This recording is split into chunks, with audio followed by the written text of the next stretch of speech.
Bonjour, dans cette capsule, nous allons comparer des fractions. L'objectif sera de déterminer laquelle des fractions représentera la plus grande quantité. Pour nous aider à représenter notre réponse, nous utiliserons les symboles suivants. Ces symboles vont toujours être orientés vers la plus grande quantité. Regardons un premier exemple. Nous avons la fraction 3 huitièmes et la fraction 4 huitièmes. Laquelle représente la plus grande quantité?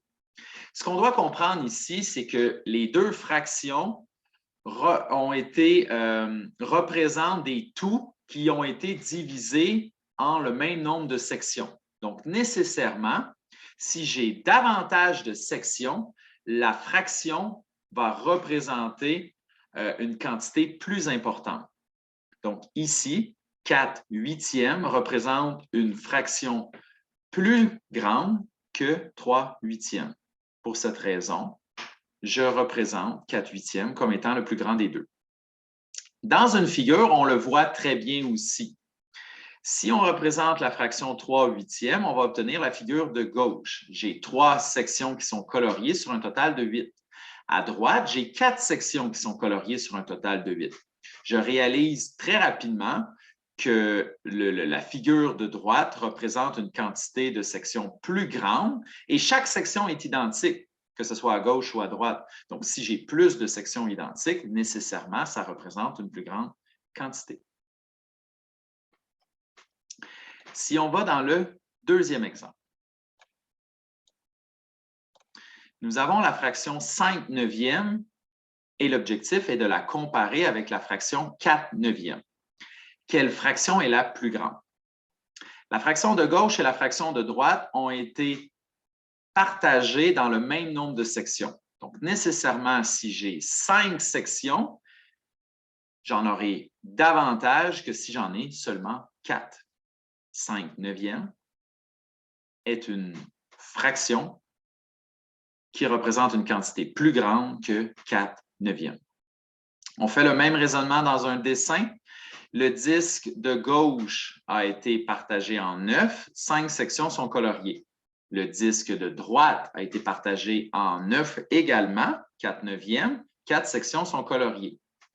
Si vous regardez, les sections ont la même taille, ce qui fait en sorte que si j'en ai 5, je vais obtenir une grande section coloriée plus grande que si j'en ai seulement 4. Ce qui fait en sorte que 5 neuvièmes est plus grand que 4 neuvièmes. On peut l'imager dans la figure ou le comprendre au niveau des fractions. Le raisonnement, le résultat sera toujours le même. Ce que vous devez retenir de ceci, c'est que dans les deux exemples que je vous ai fait faire, les dénominateurs étaient identiques. Et lorsque les dénominateurs sont identiques, si vous voulez identifier la plus grande fraction, vous pouvez toujours réfléchir de la même façon. Regardons ce qui est écrit dans l'encadré. Lorsque les dénominateurs sont identiques, la fraction la plus grande est celle avec le plus grand numérateur, parce que vous avez plus de sections et elles sont identiques de chaque côté. Donc, si tu en as plus, ta quantité sera également plus grande. Exemple 3. Qu'est-ce qu'on fait si les dénominateurs ne sont pas identiques? Ici, on a 2 sixièmes et 2 septièmes. Quelle sera la plus grande fraction? Si à gauche, vous avez des sixièmes, si vous avez un tout qui est divisé en 6, chacune des sections, chacune des parties sera plus grande que si vous avez un tout qui est divisé en septièmes, ce qui est présenté à droite. Donc, nécessairement, deux parties qui sont plus grandes d'un côté par rapport à l'autre vont nécessairement représenter davantage. Pour cette raison, 2 sixièmes représente une quantité plus grande que 2 septièmes. Peut-être qu'ici, dans un dessin, ça va être plus facile à voir pour vous. Regardez nos deux dessins. À gauche, j'ai 2 sixièmes. Mon disque a été partagé en 6 sections et 2 sections sont coloriées. En 6 parties, 2 seulement coloriées. À droite, il est divisé en 7 parties. Remarquez que chaque section est plus petite à droite qu'à gauche. Donc, si j'ai deux sections qui sont plus petites, c'est sûr que je vais en avoir moins. Pour cette raison, à gauche, je suis plus grand. Finalement, exemple 4, nous avons 1/3 et 1/2. À gauche, vous avez un tout qui a été divisé en 3.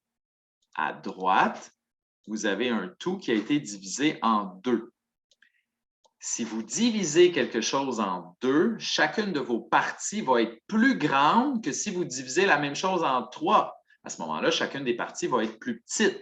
Ce qui fait en sorte que si vous comparez une partie qui est divisée d'un côté ou de l'autre, celle qui est divisée en 2 va nécessairement être plus grande. Dans un dessin, on le voit très bien. Vous avez le même tout à gauche et à droite. À gauche, on est divisé en 3. À droite, on est divisé en 2. Ma zone coloriée à droite est plus grande que celle à gauche, ce qui fait en sorte que 1/2 est plus grand que 1/3. Qu'est-ce qu'on doit retenir? On doit retenir l'élément suivant. Je vous l'encadre pour qu'on regarde la même chose.